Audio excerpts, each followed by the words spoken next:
ایک وقت تھا جب ایک چھوٹے سے گاؤں میں ایک غریب کسان رہتا تھا۔ وہ ہر روز سخت محنت کرتا تھا، لیکن اس کے پاس اپنی فیملی کا پیٹ بھرنے کے لیے یہ سب کافی نہیں تھا۔ ایک دن جب وہ اپنے کھیت کو جوت دے رہا تھا تو اس نے اپنی کدال سے کسی چیز کو زور سے مارا۔ اس نے اسے کھود کر دیکھا تو یہ دیکھا کہ یہ ایک مٹی کا ایک بڑا سا برتن تھا۔ وہ سوچنے لگا کہ کیا اندر کوئی قیمتی چیز ہے، اس لیے اس نے ڈھکن کھولا اور اندر دیکھا۔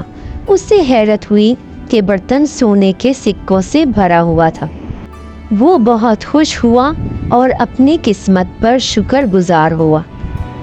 اس نے برتن کو گھر لے جانے اور اسے اپنی بیوی اور بچوں کے ساتھ بانٹنے کا فیصلہ کیا۔ اس نے برتن کو اپنی چادر کے نیچے چھپا لیا اور اپنے گھر کی طرف چلنا شروع کر دیا۔ راستے میں اس کی ملاقات ایک بھکاری سے ہوئی جس نے اس سے کچھ پیسے مانگے۔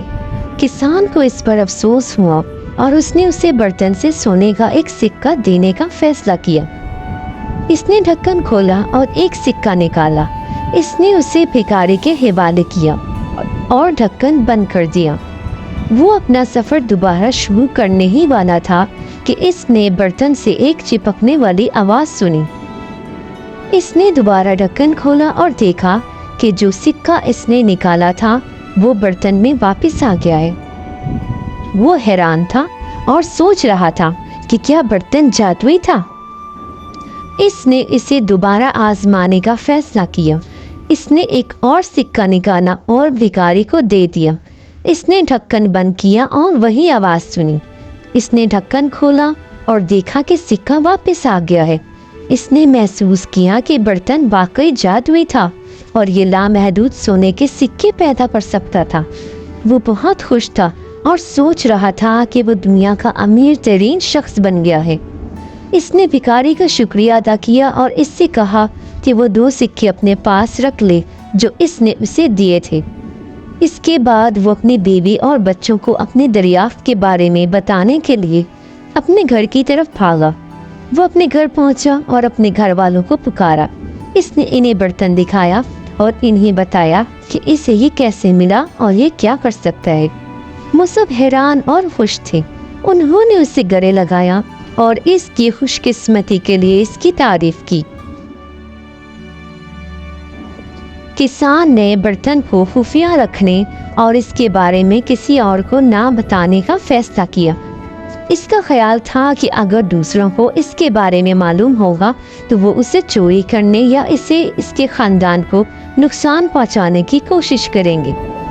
اس نے برتن کو اپنے بستر کے نیچے چھپا لیا اور اپنی بیوی اور بچوں سے کہا کہ وہ اسے نہ چھوئیں اور نہ ہی کسی کو اس کے بارے میں بتائیں۔ اس نے سونے کے سکوں کو آہستہ آہستہ اور دانشمندانہ طور پر استعمال کرنے کا ارادہ کیا، بغیر زیادہ توجہ حاصل کی۔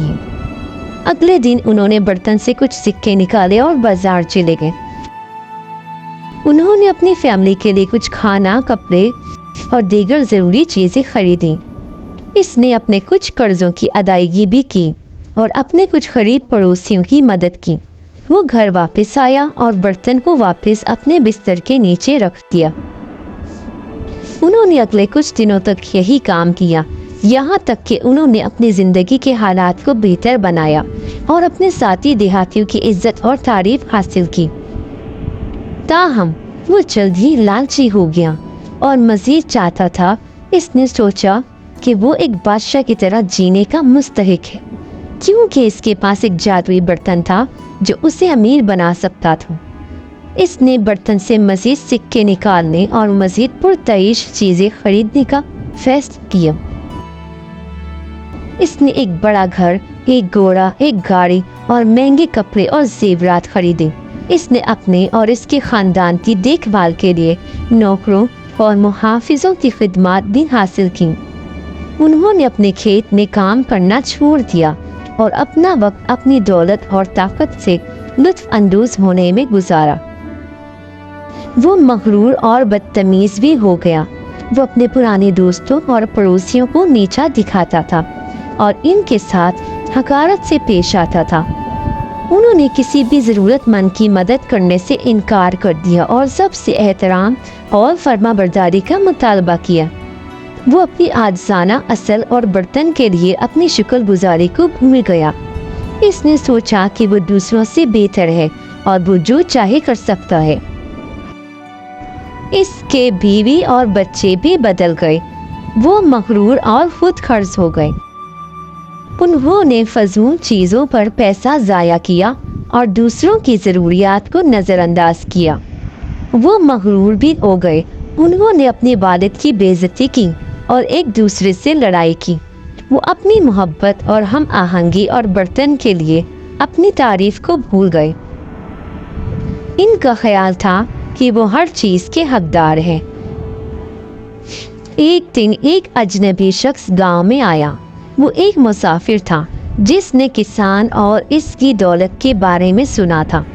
وہ متجسس تھا اور خود دیکھنا چاہتا تھا۔ وہ ایک غریب آدمی کا روپ دھار کر کسان کے گھر چلا گیا۔ اس نے دروازہ کھٹکھٹایا اور پانی مانگا۔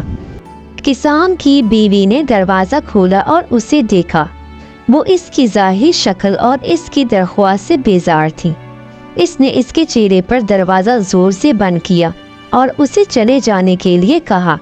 اجنبی غصے میں تھا اور اس نے اسے سبق سکھانے کا فیصلہ کیا۔ اس نے دوبارہ دروازہ کھٹکھٹایا اور کچھ کھانا مانگا۔ کسان کی بیوی نے دوبارہ دروازہ کھولا اور اسے دیکھا۔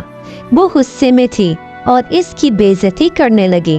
اس نے اس پر کچھ سڑا ہوا کھانا پھینکا اور اسے یہاں سے چلے جانے کے لیے کہا۔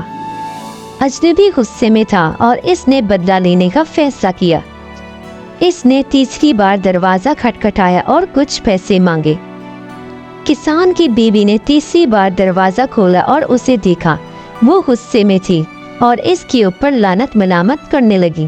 اس نے برتن سے سونے کا سکہ نکالا اور اس کے اوپر پھینک دیا۔ اس نے اسے لینے اور کبھی واپس نہ آنے کے لیے کہا۔ اجنبی نے سکے کو پکڑ لیا اور بری طرح سے مسکرایا۔ اس نے اس کا شکریہ ادا کیا اور اسے بتایا کہ وہ کبھی واپس نہیں آئے گا۔ اس کے بعد اس نے اپنی اصل شناخت ظاہر کی اور اسے بتایا کہ وہ ایک جادوگر ہے جس نے کسان کو امتحان کے طور پر برتن دیا تھا۔ انہوں نے اس سے یہ کہا کہ وہ یہ دیکھنا چاہتا تھا کہ کسان اور اس کی فیملی برتن کا استعمال کیسے کرے گی اور کیا وہ عاجز اور سخی رہیں گے یا لالچی اور خود غرض بن جائیں گے۔ اس نے اسے بتایا کہ وہ ان کے رویے سے مایوس اور بیزار ہے اور اس نے اسے واپس لینے کا فیصلہ کیا ہے۔ کسان کی بیوی حیران اور خوفزدہ تھی۔ اس نے چیخ کر اپنے شوہر اور بچوں کو بلایا۔ وہ دوڑتے ہوئے آئے اور دیکھا کہ کیا ہوا تھا۔ وہ سب خوفزدہ اور تباہ ہو گئے تھے۔ انہیں احساس ہوا کہ انہوں نے اپنی دولت اور خوشی کا ذریعہ کھو دیا اور انہوں نے ایک اچھی اور بامعنی زندگی گزارنے کا موقع ضائع کر دیا ہے۔ انہیں یہ بھی احساس ہوا کہ انہوں نے گاؤں میں ہر ایک کو الگ الگ ناراض کر دیا تھا۔ وہ اپنے رویے پر شرمندہ تھے اور سب سے معافی مانگتے رہے، لیکن اب کوئی فائدہ نہیں تھا۔ کسی نے بھی انہیں نہیں سنا اور نہ ہی پرواہ کی۔ ہر کوئی ان سے دور تھا اور ان کے لیے وہ حقیر تھا۔ انہیں اپنا گھر اور سامان بیچ کر ایک جھونپڑی میں جانا پڑا۔ انہیں زندہ رہنے کے لیے سخت محنت اور جدوجہد کرنی پڑی۔ انہیں اپنے اعمال کے نتائج کا سامنا کرنا پڑا اور ان سے سبق سیکھنا پڑا۔ انہیں اپنی باقی زندگی اپنے غم اور پچھتاوے کے ساتھ گزارنی پڑی۔